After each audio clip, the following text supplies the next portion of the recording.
Hi everyone, this is Hannah Angeles from Hannah's Diary, and welcome back to my channel. So for today's vlog is a little bit different because it is more on the educational side, but I'm sure that it would help you to understand yourselves better. So let's move on to our objectives.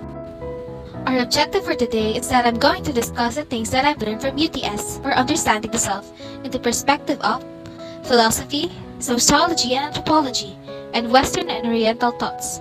And at the end of the video, I'm going to give you 10 steps on how to understand yourself better. So let's start! Philosophy. Self.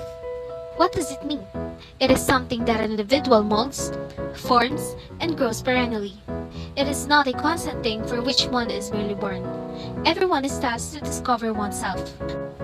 So let's move on to the philosophical perspective. They made an inquiry into the fundamental nature of the self. The inquiry has preoccupied the earliest thinkers in the history of philosophy Greeks by revisiting its main components and defining the most important hypotheses made by philosophers. Views on the self can be better understood. So here are some of the philosophers who gave their theories or studies regarding on their perspective on the concept of the self.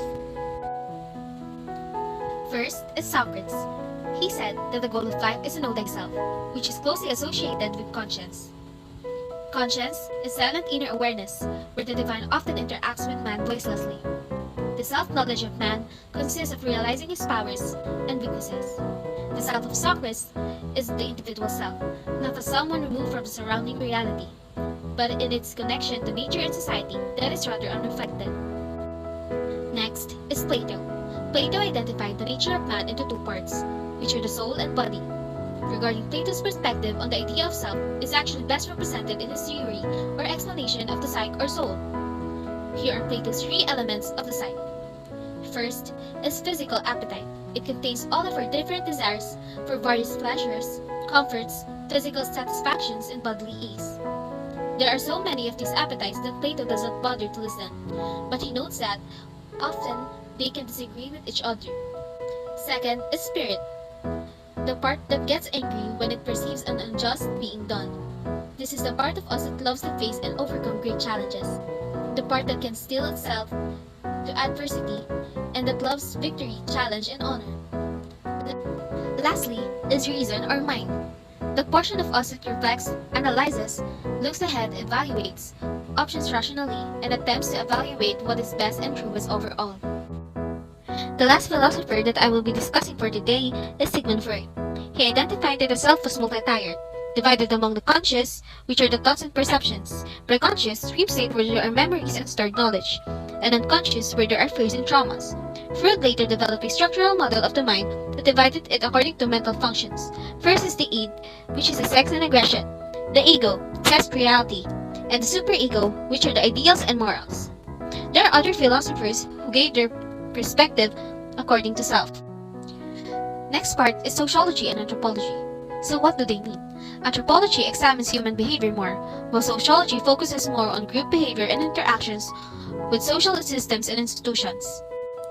So what is the self in sociology? The self is a relatively stable collection of views of who we are in relation to ourselves, others, and to social structures from a classical sociological perspective. In the sense that is created by contact with other entities, the self is socially constructed. How about the self in anthropology? In our individual journey to and through adulthood, it considers the genetic and cultural roots of self, the role the self plays in socialization and language, and the forms of self that we produce. Now, let's move on to the third part, which is the Western and Oriental view of self. In Western philosophy, the self is primarily understood as an autonomous ego whose existence is distinct from that of the others. However, in Eastern philosophy, the self is often treated as an illusion. That is the idea that people are separate entities from each other, and the world is not considered a reality in Eastern thought. Here are some of the Eastern religion philosophies regarding on the self. First is Confucianism. In Confucianism, self is not an autonomous body concept. It is a self-development process. Rather than isolating oneself from others in society, the key is to appeal to one's social commitment. Next is Taoism. The self is an extension of the cosmos. The Tao is a substance that forms the basis of all that exists. The ideal is to identify with Tao. It is not constrained by time and space. There is no self in the ideal man. The distinction between I and the other dissolves. Unity and harmony between conflicting elements, yin and yang, should exist. Lastly is Hinduism and Buddhism. Instead of having a concept of self, they have a doctrine called Atman or Anatta. In Hinduism, the universal self is similar to the internal heart of the identity that either transmigrates to a new life after death or achieves liberation, called moksha, from the bonds of existence. Whereas in Buddhism, there is no permanent fundamental material that can be called the soul in humans. Now, let's move on to the last part, which is the 10 steps on how to understand yourselves better. 1. Journaling. Through journaling, it encourages your mind to release thoughts that you usually neglect during the day. Consistently writing your thoughts down will give you a clear window into who you are and help you better understand yourself. Second is meditation. Through meditation, you will be more associated with your inner being until you create harmony within yourself, which is a big part of knowing yourself better. Third, practice positive affirmations. It's hard to love yourself unconditionally sometimes, but it is the most essential way to understand yourself. Try every day to talk, write, and think good thoughts about yourself and be precise. Tell to yourself to be extra brave in front of the mirror. Fourth, take risk. When you have persistent fear of failure, life is daunting. Know that all the time you won't be fine and go for what you want. Life is too short not to explore fresh possibilities. Fifth, keep learning. Educate yourself with courses, videos, podcasts, and overall opportunities you wouldn't try otherwise.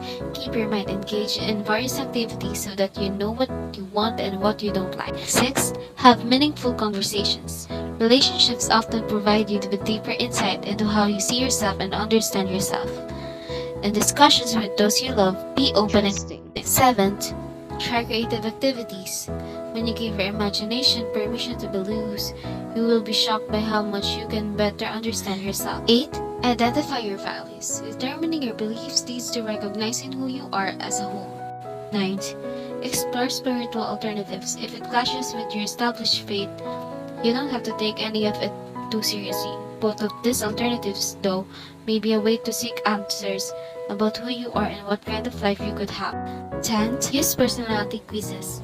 This personality test based on psychology can give you factual insight into the characteristics of your personality. Always remember, no one can do it any better than you when it comes to knowing yourself. While it may take some time to fully understand all the characteristics of your personality, what you value, and even your path through life, there are many avenues shown here that help you to become more conscious of who you are. Using all of this are just those moves you like the best. Any of them leads to path of optimistic self-discovery that for the rest of your life will support you.